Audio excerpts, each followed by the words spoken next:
Este episódio foi criado usando inteligência artificial. Continue ouvindo a segunda parte com o Dr. Christopher Jones, Doutrina e Convênios, sessões 37 a 40. No início de 1832, pouco depois de ter esse lado realmente sólido de pregação e conversão, aqui Covell é novamente eleito para seu antigo cargo de presidente da Conferência de Genesee da Igreja Metodista Protestante. Nesse cargo, ele não apenas continua pregando, mas também começa a orientar muitos jovens pregadores da igreja, inclusive 2 de seus filhos, James Jr. e Zenas James Jr., que passam a ler e escrever esse fantástico comentário sobre as Escrituras, que passa por várias edições. Ele se tornou muito influente nos círculos metodistas e protestantes, e o grupo de pregadores que ele orientou durante esse período também incluía um homem chamado John Green, um reformador metodista que se juntou à Igreja Metodista Protestante em 1832 e assumiu uma designação no circuito de Hannibal da Conferência de Genesee por 1 ano e meio antes de Green aceitar essa designação. Embora ele também estivesse investigando a Igreja de Cristo e lendo o livro de Mormon, ele recebeu o livro de Mormon de Samuel H. Smith em julho de 1830. Este é o John Green, casado com Rhoda Young, que juntamente com seus irmãos, Phineas John, Joseph Lorenzo e Brigham Young, leu e estudou o livro de Mormon. Phineas, Joseph e John Young, assim como seu cunhado, John Green, eram todos pregadores metodistas que, nas palavras de Phineas, continuaram a pregar, tentando vincular o mormonismo ao metodismo por mais de 1 ano, antes de finalmente concluírem que deveriam deixar um e aderir ao outro. Green aparentemente chegou a uma conclusão semelhante, e apesar de sua recente decisão de se unir à Igreja Metodista Protestante e aceitar esse compromisso de pregação, em 2 meses se convenceu da veracidade do livro de Mormon e decidiu ser batizado em uma sessão especial da Conferência de Genesee, em outubro. A decisão de Green foi caracterizada da seguinte forma: John P. Green, tendo deixado a conexão de maneira irregular, decidiu, portanto, que lhe retiramos a mão da Irmandade como presidente da Conferência de Genesee. Antes dessa reunião, James Covell certamente desempenhou algum papel nessa decisão. Se Covell e Green conversaram sobre a igreja, se falaram sobre o flerte anterior de Covell com ela e a revelação que ele recebeu, não sabemos, mas sabemos que esses 2 homens se conheciam e que eles fornecem exemplos contrastantes de como reagiram a essa mensagem. Deixe-me ter certeza de que tenho isso. Você pode me ajudar.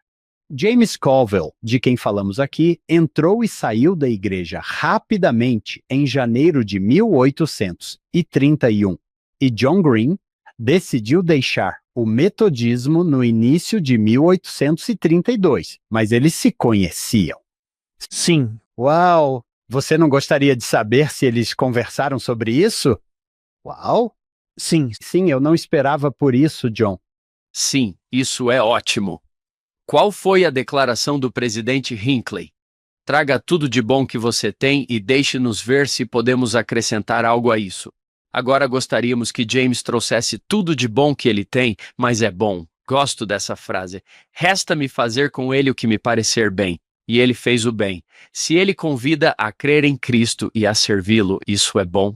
Por definição, também acho que o Elder Kearon disse, Deus está em busca incansável de você e de todos aqueles com quem às vezes sentimos alguma angústia. Como você disse, Christopher, lindamente, o Deus que eu adoro não está animado para punir ou ansioso para punir. Sim, como você nos contou, isso me fez olhar para quase todas as partes do 39 e do 40 agora com uma lente completamente diferente, né? Em vez de pensar em todas essas promessas, oh, que decepção! Até mesmo essa frase, ele retornou aos seus antigos princípios e pessoas, seus antigos bons princípios e suas antigas boas pessoas.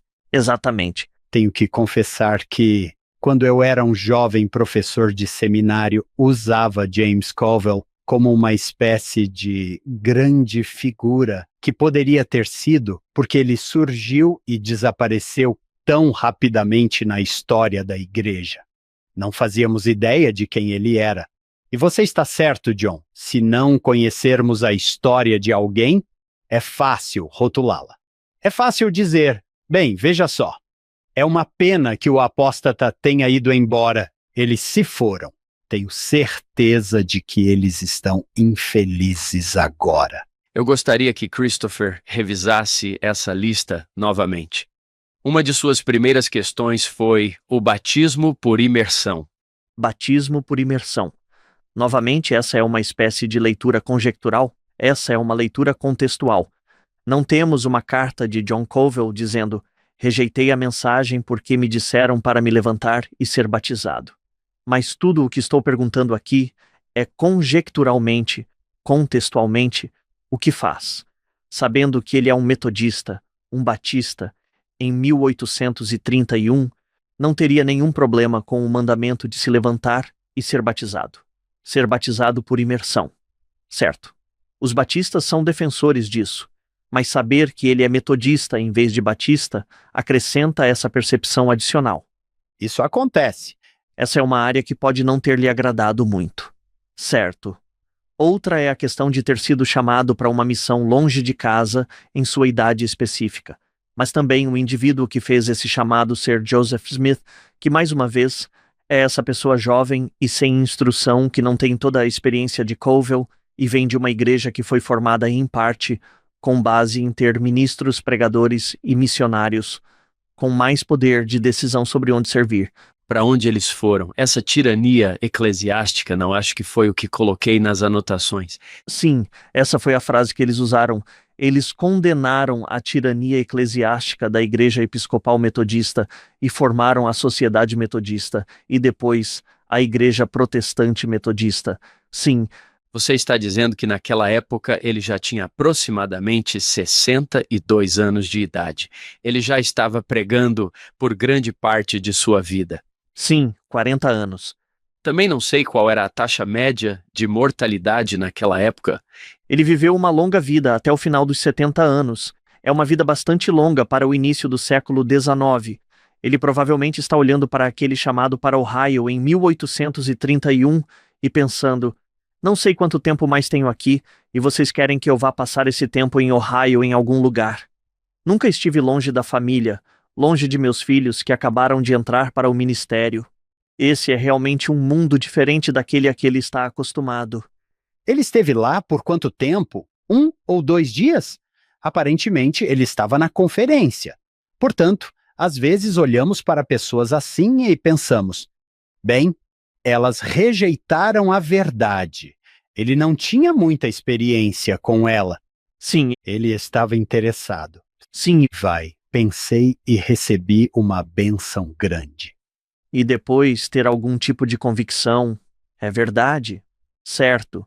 Mas o quanto ele sabia, o quanto ele entendia, com certeza. Eu me deparei com isso quando era adolescente porque um de meus melhores amigos no ensino médio era um presbiteriano sólido como uma rocha que vivia o livro Para o Vigor da Juventude. Não sei se eu tinha esse panfleto na época, mas ele vivia um padrão do evangelho tão bem quanto seus amigos santos dos últimos dias ativos. E como você disse, Hank, havia alguns santos dos últimos dias que não estavam vivendo o evangelho e ele estava... Sim, você está indo para onde? Sim, isso me ajudou a ver isso, e gosto de como Stephen Robinson articulou isso.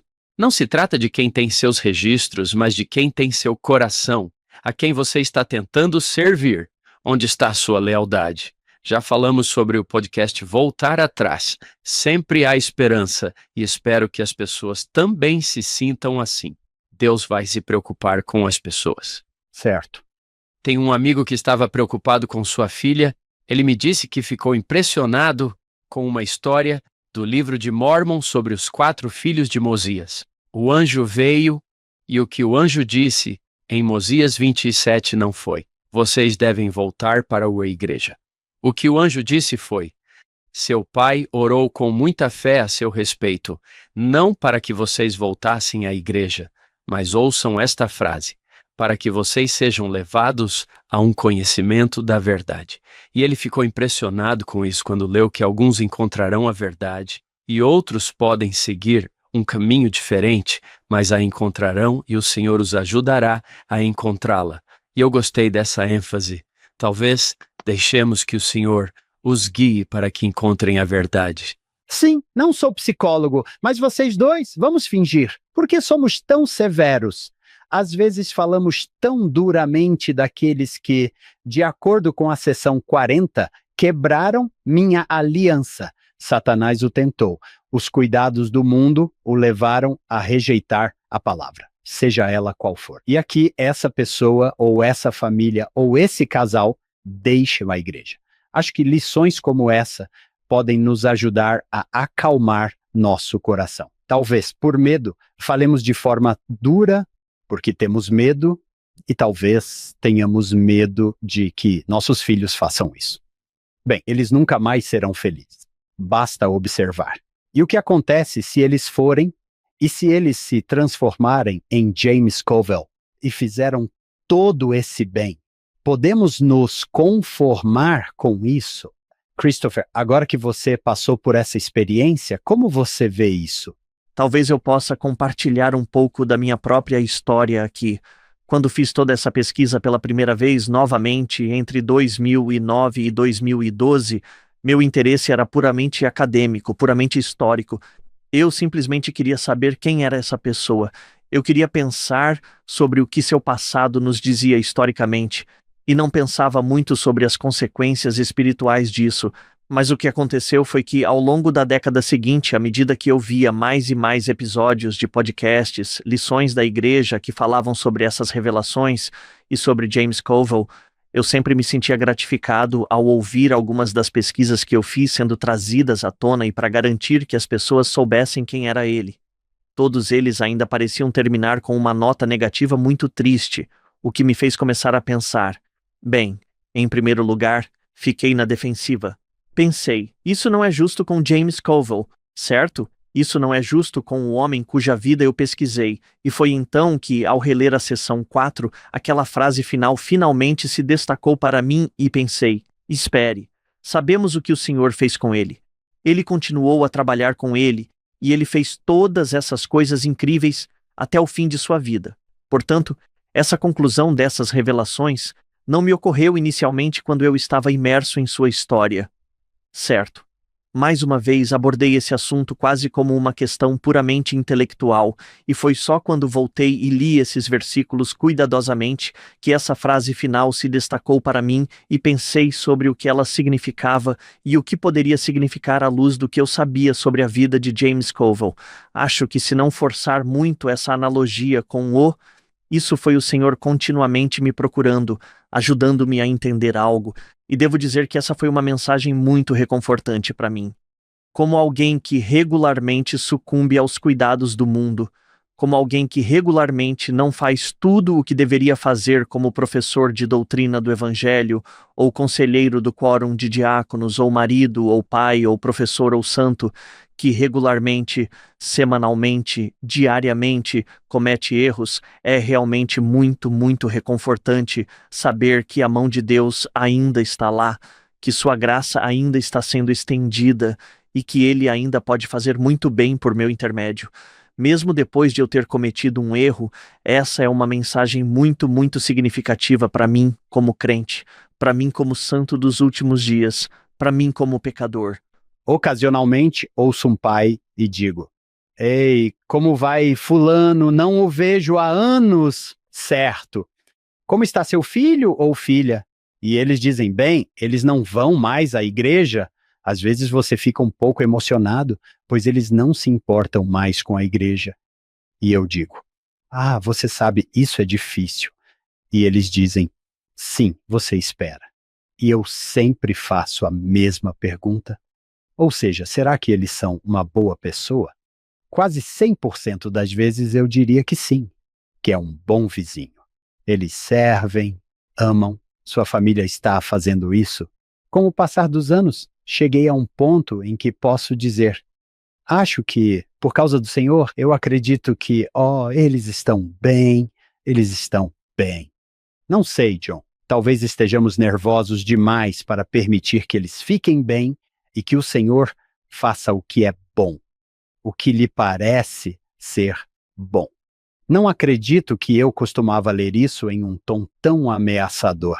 Faça com ele o que lhe parecer bom. Sinceramente, eu o li dessa forma e quero mudar minha mentalidade de que, obviamente, queremos que as pessoas permaneçam ativas na igreja. Não creio que alguém que esteja ouvindo pense: puxa, vocês estão dando permissão para as pessoas deixarem a igreja. Não é essa a nossa intenção aqui. Não. Nós os queremos no templo. Sim, Queremos que eles desfrutem das bênçãos do templo. Já falamos sobre isso antes. O Senhor disse que esta é a minha obra e a minha glória. Ele não disse: este é o seu trabalho e a sua glória para garantir que seus filhos saibam. Ele disse: na verdade, esta é a minha obra. Sou capaz de fazer minha obra. O melhor que você pode fazer é estar disposto, mas eu sou capaz. Eu sou capaz. Se ele nos instruiu a sermos pacientes, então podemos ser pacientes e dizer ao Senhor: não sei como o Senhor vai fazer isso, mas confio nele para fazer o que lhe parecer bom com meus entes queridos. Não precisa ser algo como deixar a igreja, optar por se afastar ou quebrar os convênios. Talvez eu tenha dificuldade de estender a graça ou até mesmo os bons sentimentos ao meu vizinho da rua que coloca uma placa política em seu quintal da qual discordo. E penso: como você poderia pensar assim ou apoiar essa pessoa? Pois é. E, no entanto, tenho esses vizinhos e já pensei nessas coisas, e sei que esses mesmos vizinhos são o tipo de pessoa que, se eu precisasse de algo às 3 horas da manhã, se houvesse um cano estourado em minha casa, eu poderia chamá-los e eles estariam lá em um piscar de olhos para ajudar. E a razão disso é que o Senhor está estendendo essa graça, porque o Senhor ama essa pessoa. Mesmo que eu tenha dificuldades para encontrar esse amor novamente, espero que essa mesma graça possa ser estendida a mim tanto pelo Senhor, o que tenho fé que acontecerá, como também por outras pessoas. sim. Quando se trata de alguém que você não conhece, é fácil dizer: bem, mas quando se trata de alguém que você conhece, quando se trata de seu filho, quando se trata de sua irmã, quando se trata de seu irmão, você deve ser gentil, certo? Você está dizendo o que Chris disse no final daquela aula de doutrina do Evangelho. Isso não é justo, certo? Não é justo dizer isso sobre essa pessoa. Penso em minha própria irmã. Acho que ela não vai se importar que eu diga isso lá na Flórida. Ela se afastou da igreja e até tirou seu nome dos registros da igreja. E era uma pessoa gentil, boa e maravilhosa. Ela seguiu um caminho diferente e, obviamente, eu esperava, mas não houve um momento em que eu dissesse: bem, vamos ter que viver sem ela na próxima vida. Isso é muito ruim. Seção 38, versículo 25. Que todo homem estime seu irmão como a si mesmo. Esse é um julgamento final, não podemos fazer isso. O presidente Oaks nos ensinou que esse é um julgamento final e que o Senhor está nisso para o jogo longo. Então tenho que lhe contar um pouco mais sobre minha irmã. Ela, como eu disse, deixou a igreja, tornou-se inativa, removeu completamente seu nome dos registros e foi viver sua vida. E sempre foi uma boa pessoa, sempre foi uma alma bondosa. E acho que o Senhor a estava usando em sua obra onde quer que ela estivesse. Em algum momento ela decidiu ir à igreja, não a nossa igreja, mas à igreja. Ela encontrou uma igreja cristã local. O pregador era fantástico e ela gostou muito. Ela gostava do coral. Lembro-me de minha mãe dizendo: não sei o que pensar sobre isso. Ela realmente gosta de sua igreja cristã. Eu disse: mãe, isso é fantástico, é incrível. Fico feliz que ela esteja fazendo isso. Bem, ela está indo a essa igreja. Acho que já fazia alguns anos que ela estava indo. Um dia, acho que o pastor, não sei o que ele estava pensando, ele não devia conhecer o passado dela, mas ele deu uma mensagem sobre os Mormons. Ele disse que sabemos que os Mormons não estarão no céu. Minha irmã, que não é tímida, ela se levanta no meio da igreja. Desculpe, ela disse com licença. Meu pai é o melhor homem que já conheci. Ela disse: ele está indo para o céu. Ela pegou a mão de seu filho e disse: venha, vamos procurar a igreja Mormon. E saiu. Desde então, ela voltou um pouco à atividade. Eu só acho que devemos deixar o Senhor fazer o que Ele quer. Vamos deixar esse plano acontecer. E ele se desenrolou lindamente. Ele fez com ela o que lhe pareceu bom. Ela foi levada ao conhecimento da verdade. Sim. E vocês não acham que, quando pensamos dessa forma, oh, não, eles estão isolados para sempre? Começamos a nos comportar em relação a eles de uma forma que é, eu diria, exagerada ou quase um pouco irracional, certo? Ah, você tem que voltar. Não teremos nossa família para sempre. E dizemos coisas assim. Isso pode ferir. Essa discussão me fez pensar em uma citação de Joseph Smith, que eu adoro. Ele diz: quão gloriosos são os princípios da retidão. Estamos cheios de egoísmo. O diabo nos lisonjeia dizendo que somos muito justos enquanto nos alimentamos das falhas dos outros. E obrigado por proporcionar esse banquete, pessoal. Não. Aqui está outra. O profeta Joseph Smith disse em um editorial: isso é muito bom, enquanto uma parte da raça humana está julgando e condenando a outra sem misericórdia. O grande Pai do universo olha para toda a família humana com cuidado paternal e consideração paternal. Ele os vê como sua prole e sem nenhum daqueles sentimentos contrariados que influenciam os filhos dos homens, porque, entre aspas pequenas, porque está fora do sermão da montanha, seu sol se levanta sobre os maus e sobre os bons, e manda chuva sobre os justos e sobre os injustos. Ele tem as rédeas do julgamento em suas mãos. Ele é um sábio legislador e julgará todos os homens, não de acordo com as estreitas noções contraídas dos homens, mas de acordo com os atos praticados no corpo, sejam eles bons ou maus, ou se esses atos foram praticados na Inglaterra, América, Espanha, Turquia ou Índia. Essa é a versão longa da história da Igreja. Volume 4. Estou lendo a seção 39, apenas dando uma olhada na promessa feita a James Covell sobre todas as coisas que ainda aconteceriam. Li o versículo 13. Tu és chamado para trabalhar em minha vinha e para edificar minha igreja e para trazer Sião à luz, para que se regozije sobre os montes e floresça. E depois no versículo 17. Portanto, aplica-te com vigor e chama trabalhadores fiéis para minha vinha, a fim de que seja podada pela última vez. E quando se arrependerem e aceitarem a plenitude do meu evangelho e tornarem-se santificados, deterei meu julgamento. Versículo 19. Portanto, prossegue, clamando em alta voz, dizendo: o reino dos céus está próximo, clamando: Hosana. Bendito seja o nome do Deus Altíssimo. Há tantas coisas que ele continuou a fazer. Adoro essa maneira misericordiosa de ver isso. Hank, quando eu era bispo, às vezes usava uma frase do filme Star Trek. Muito bem, ouçam-me, pessoal. Certo. Quando o Capitão Kirk saía da ponte, e suponho que essa seja uma frase de comando comum nas marinhas de todo o mundo, ele dizia: você tem o comando. Houve momentos em que eu costumava dizer ao Senhor: você tem o comando. É isso, eu sabia que ele era melhor do que eu. Eu podia, com fé, entregar isso e dizer: fiz o melhor que pude. Você tem o golpe. Às vezes eu não conseguia dormir, então eu diria: não sei se o fato de eu ficar aqui sentado, preocupado, fará algum bem à congregação. Provavelmente não. Então você tem o golpe de boa noite. Isso faz algum sentido para vocês? Ou isso é muito nerd? Oh, eu adoro isso. Sim, acho que não dá para ser muito mais nerd do que o que eu fiz na última hora e meia. Então, acho que você está bem.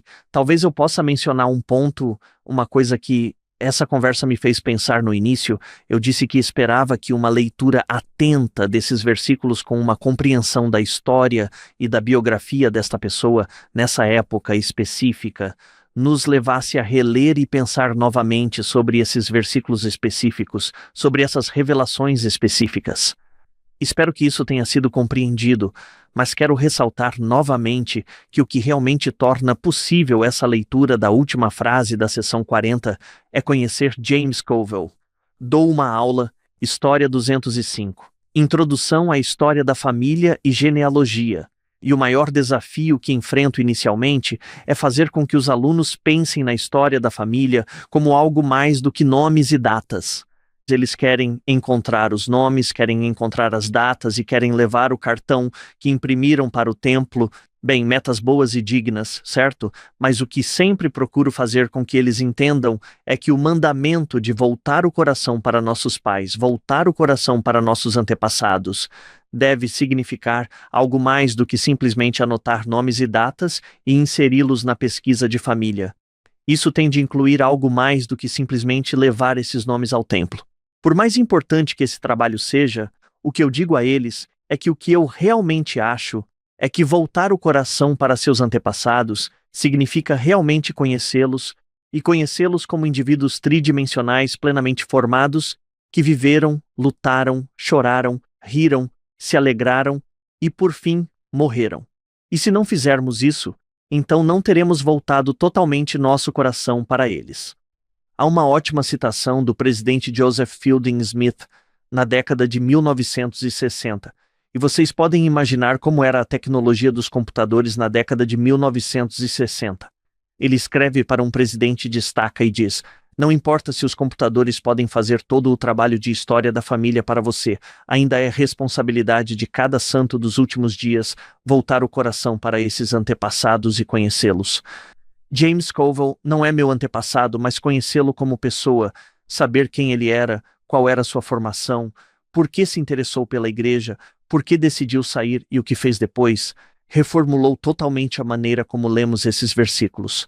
E isso é possível com todas as sessões de doutrina e convênios, se nos permitirmos, se reservarmos um tempo em nosso estudo, para não apenas fazer uma leitura rápida e depois comparecer à aula de doutrina do Evangelho no domingo, para não apenas ouvir 1 ou 2 episódios de podcast sobre o assunto, mas para realmente nos aprofundarmos e conhecermos essas pessoas, seja Joseph Smith, Emma Smith, James Covell ou Sidney Rigdon, conhecermos quem eles eram. Realmente acho que podemos ler as Escrituras com olhos totalmente novos e podemos ver como o Senhor está se relacionando com cada uma dessas pessoas individualmente, como as palavras que achamos que são bastante padronizadas, coisas comuns que ele parece repetir toda vez que chama missionários para uma missão, certo? Podem realmente ter um significado específico para essas pessoas. Esse não é um trabalho fácil, mas acho que vale muito a pena. É mais do que história pela história. É história porque entender essa história, entender esse contexto, entender quem eram essas pessoas, dá vida a essas revelações e realmente nos ajuda a apreciá-las de uma forma que não conseguiríamos de outra forma. Como você disse, Christopher, temos o conhecimento de um Deus misericordioso, e eu voltei à sessão 38 e olhei para o versículo 14, tenho uma frase destacada. Ele está dizendo: é por isso que estou lhes dizendo essas coisas, e vocês são abençoados, não por causa de sua iniquidade, nem por causa de seus corações incrédulos. Portanto, ele está dizendo que vocês são muito abençoados. Não é por causa de suas ações, e não é por causa de seu coração, pois, em verdade, alguns de vocês são culpados diante de mim, e, em seguida, esta frase: mas serei misericordioso com vocês em sua fraqueza. Esse é o Deus que adoramos. Um Deus que olha para todos nós em nossas fraquezas e diz: ah, eu amo você. Sim. Eu serei misericordioso com você. E novamente James Covell está lá, ele ouve essa revelação, ele ouve essas palavras. Será que ele se consola com elas mesmo depois de ter tomado outras decisões, sabe, mais adiante na vida? Será que ele se lembra daquela mensagem que Deus transmitiu por meio do profeta Joseph Smith em janeiro de 1831? Ele acredita que Deus ainda está trabalhando com ele, sendo misericordioso com ele em sua fraqueza. Quer ele entenda isso como uma fraqueza ou não, imagino que essas são palavras das quais tanto ele quanto todos nós poderíamos extrair força e esperança. Sim, na parábola do filho pródigo, John, você a conhece melhor do que eu. O que leva o filho pródigo para casa? Não é: ah, quando eu for para casa, meu pai vai ficar muito bravo comigo.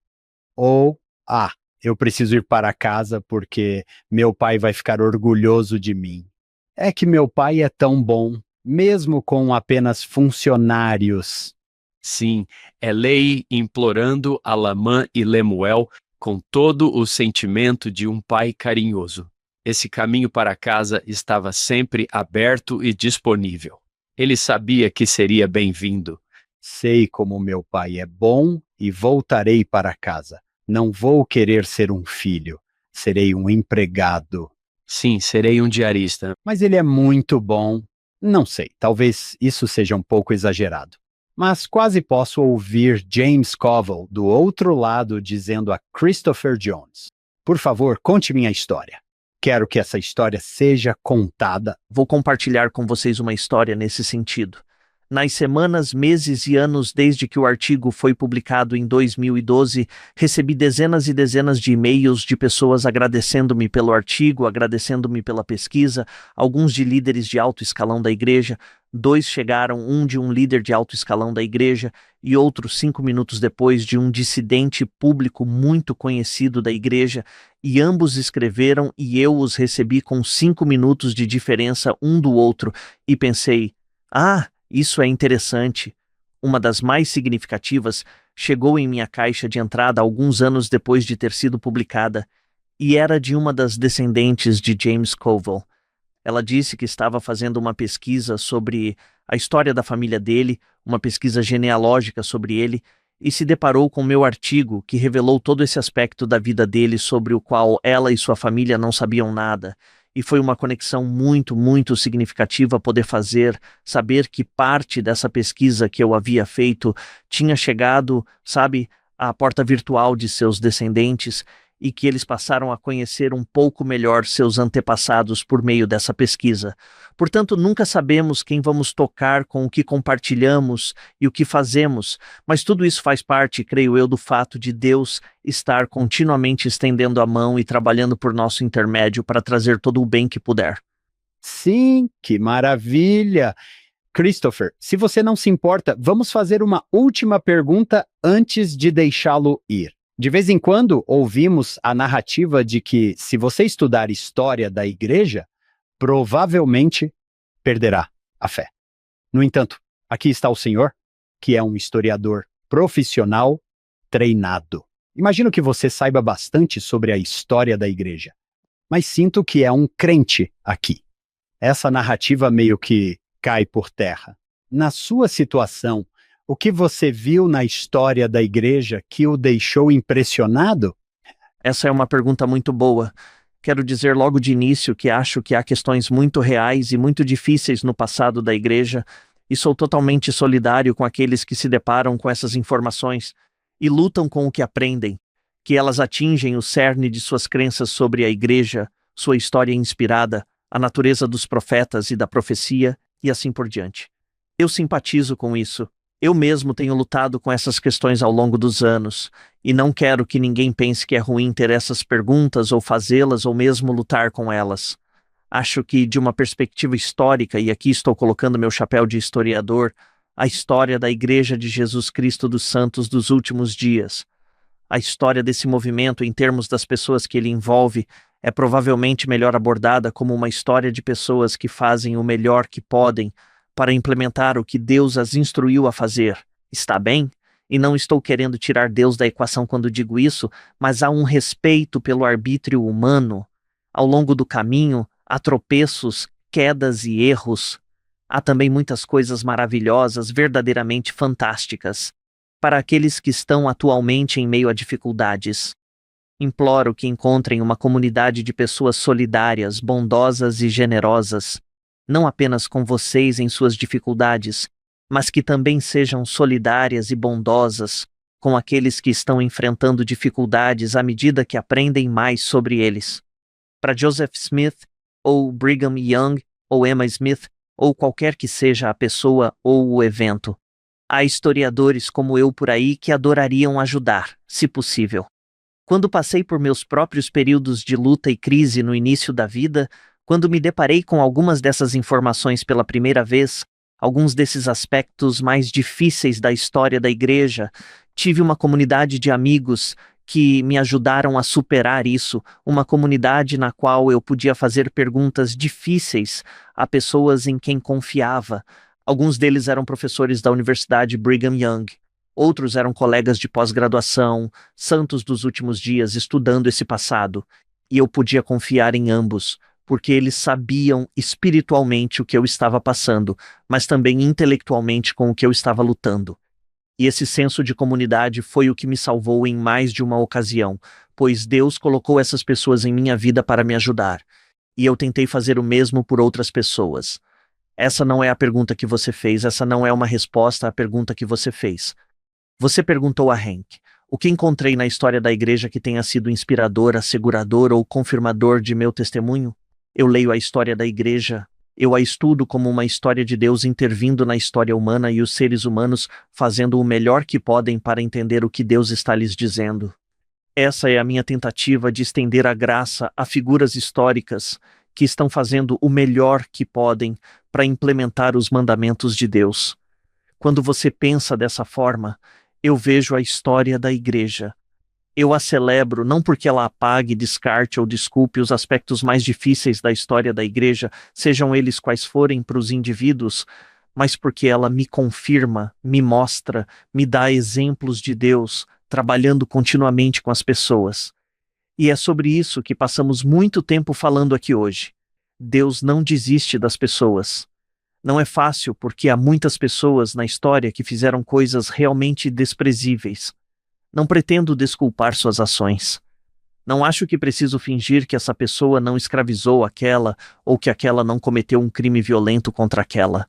Mas posso tentar entender quem eram essas pessoas e posso tentar vê-las como acho que nosso Pai Celestial nos vê, ou seja, como seus filhos, que Ele ama e com quem se importa. Mesmo quando cometemos erros, mesmo quando optamos por seguir nossos antigos princípios e pessoas, mesmo quando não respondemos ao que Ele está nos pedindo para fazer. Sim, posso dizer quando estou me aproximando de Deus, porque estou mais inclinado a olhar com gentileza para as pessoas. Sim, eu gosto disso. Eu gosto disso. A gentileza é boa. John, eu não sabia, quando começamos o programa, quando eu disse que você era uma bênção, um co-apresentador tão grande que eu nunca imaginei que este episódio seria uma bênção tão grande que eu nunca imaginei. É melhor dizer isso, sim. Eu saio de lá dizendo, estou mudado para sempre. Esse é o poder de estudarmos juntos, estudarmos essas revelações. Essas palavras. Não sei se os episódios estão sendo reproduzidos no mundo espiritual, mas, se estiverem, esperamos que essas pessoas excelentes de quem falamos hoje estejam felizes com o que ouviram. Queremos agradecer ao Dr. Christopher Jones por estar conosco hoje. Que prazer. Queremos agradecer à nossa produtora executiva Shannon Sorensen, aos nossos patrocinadores David e Verla Sorensen, e a cada episódio lembramos de nosso fundador, Steve Sorensen. Esperamos que se junte a nós na próxima semana. Precisamos falar sobre o que acontece em Ohio no Follow Him. Obrigado por se juntar a nós no episódio de hoje. Você ou alguém que você conhece fala espanhol, português ou francês. Agora você pode assistir e ouvir nosso podcast nesses idiomas. Os links estão na descrição abaixo. As notas e a transcrição do programa de hoje estão em nosso site, followhim.co. Isso é followhim.co. É claro que nada disso poderia acontecer sem a nossa incrível equipe de produção. David Perry, Lisa Spice, Jamie Nilsson, Will Stoughton, Crystal Roberts, Ariel Quadra, Heather Barlow, Amélia Cabuica e Annabelle Sorensen.